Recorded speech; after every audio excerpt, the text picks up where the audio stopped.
Heroine Rashmika Madanna తనతో కలిసి పనిచేసిన ప్రముఖ హీరోల గురించి ఆసక్తికరమైన విషయాలను వెల్లడించింది. ఈ నెల 14న విడుదల కాబోతున్న చావా సినిమా ప్రమోషన్ కార్యక్రమంలో భాగంగా ఓ ఇంటర్వ్యూలో పాల్గొన్న రష్మిక తన అనుభవాలను అభిమానులతో పంచుకుంది. తాజా సినిమాలో విక్కీ కౌశల్, అల్లు అర్జున్, రణబీర్ కపూర్లతో కలిసి పనిచేయడం తనకు ఎంతో సంతోషాన్ని ఇచ్చిందని చెప్పింది. ప్రతి ఒక్కరూ మంచి వ్యక్తిత్వం కలిగిన వారు అని, సహజంగా చాలా ఫ్రెండ్లీగా ఉంటారని వివరించింది. షూటింగ్ సమయంలో ఎవరికీ అసౌకర్యం కలగకుండా స్నేహపూర్వక వాతావరణాన్ని నెలకొల్పే విధంగా వారు వ్యవహరించారని పేర్కొంది. అల్లు అర్జున్ తో నటించడం గురించి మాట్లాడుతూ ఆయన ఎనర్జీకి తాను పూర్తిగా మ్యాచ్ అవుతానని, ఇద్దరి మధ్య సహజమైన కెమిస్ట్రీ ఉన్నట్లు అనిపించిందని చెప్పింది.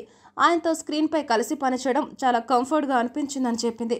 రణబీర్ కపూర్ గురించి చెప్పిన రష్మిక తమ ఇద్దరికి నాన్ సెన్స్ అనే విషయం అస్సలు ఇష్టముడదని, షూటింగ్ సమయంలో కేవలం సినిమాల గురించే మాట్లాడతామని, ప్రొఫెషనల్ గా వ్యవహరించడమే తమ లక్ష్యమని చెప్పింది. విక్కీ కౌశల్ విషయంలో అతను అసాధారణ వ్యక్తి అని రష్మిక ప్రశంసించింది.